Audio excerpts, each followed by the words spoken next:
What is up, Bruins fans? Today we're going to episode 384 of the Black Gold Hockey Podcast, where Sam Smith and Mark are joined by myself. We'll discuss the Brandon Carlo trade.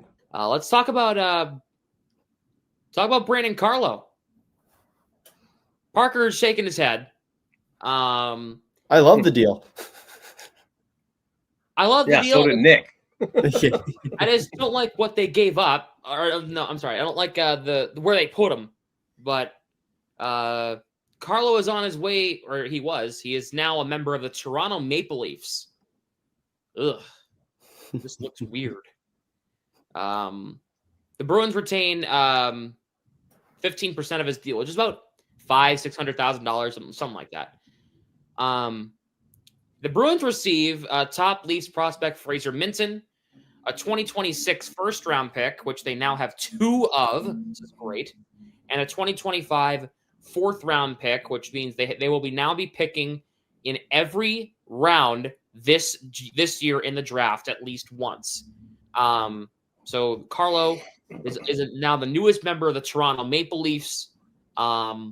Hate to see a guy like Carlo go, but again, we were live Friday, and this was our reaction to Brandon Carlo being traded. Just moments after Brad Marchand got traded to Florida, this was a what the F moment.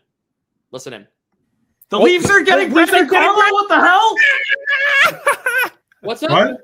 Chris Johnson said, The Leafs are getting Brandon Carlo. What's "Are you happening? kidding me? Wow. How is that possible? Okay. I'm joining now. What is going on? What is going on, dude? Okay. Let me. I'm just going to say this right now. Dude, what? What the fuck is going on, dude? You gotta be here. Oh no. I apologize. But I think that's completely justified in my opinion. Carlo going to Toronto. I'm just laughing at my stupidity. I think me dropping an F-bomb was completely justified. Mark? Yeah, I thought it was a good move. It had term going back to Toronto, which ultimately I believe was the catalyst to get that first round pick. And Carlo's a good defenseman, regardless of the knock on him from Bruins fans being soft and so on. Much like I said on the stream Friday, he's an asset and he's a decent shutdown guy that I think 31 other teams would love to have. And he's a good person in the room. Teammates love him, and he's well known around the league by being a union rep. So, good on him to move, because now Toronto is even more in a better position to go further themselves in the Stanley Cup playoffs. So maybe that gives Carlo a chance to win one there as well, and stick around for a year or two after to possibly repeat or do it again, as much as I hate saying that. But I liked the return. I really did. I didn't mind it at all. I just think that it's imperative for this year or next year to get that draft capital, because moving forward is so important. And we've said it. You need to replenish the prospect pool. You have to. And I'm looking at Puckpedia right now. In the next 3 years, the Bruins only have 2 spots where they're not drafting. 2026 fifth round and 2027 third. And that's not bad. Yeah. I'm looking at Puckpedia myself here. 8, 15, 22 draft picks over the next 3 years. This prospect pool is going to be replenished, guys. 100%. This prospect pool is going to be flipped on its head. So, and you got to think guys like Letourneau is going to be pro by the time this prospect replenish is going to be done, right? Letourneau is going to be pro whether he's in the AHL or the NHL, depending on how his development goes. You know what? Great. It keeps the prospects coming. It keeps us having hope for the future.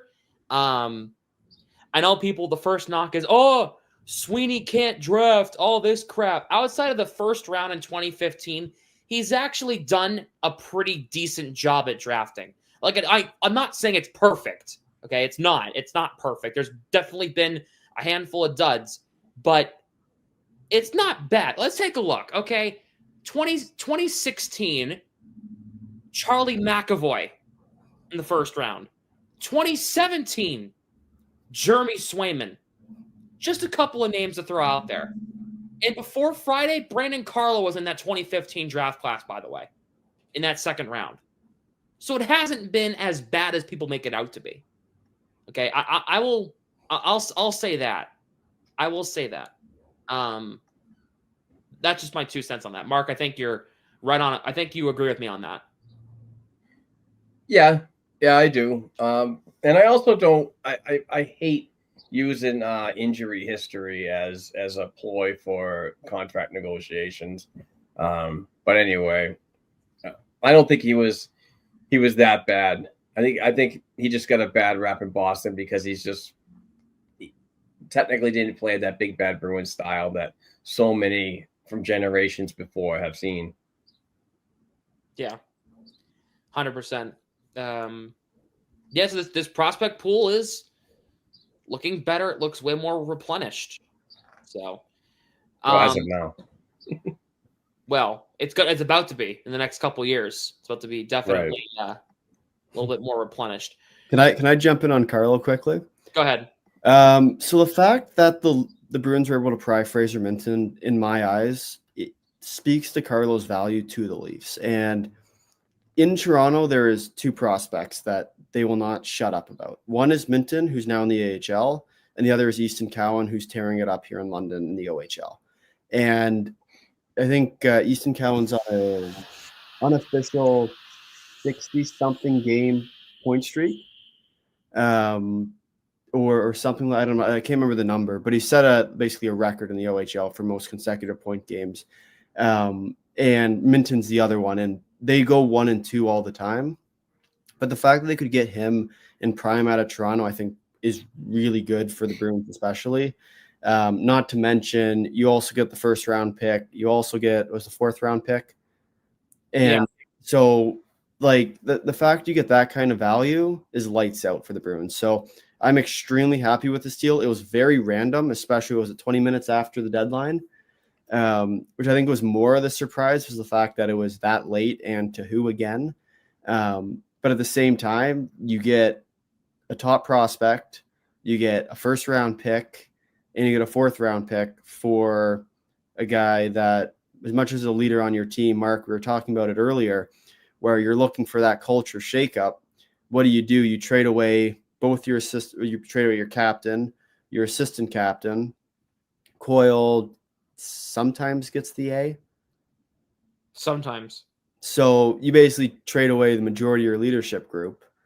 That's a pretty good culture shakeup. So, in the fact you get top prospect, 1st round pick for him, I think is great.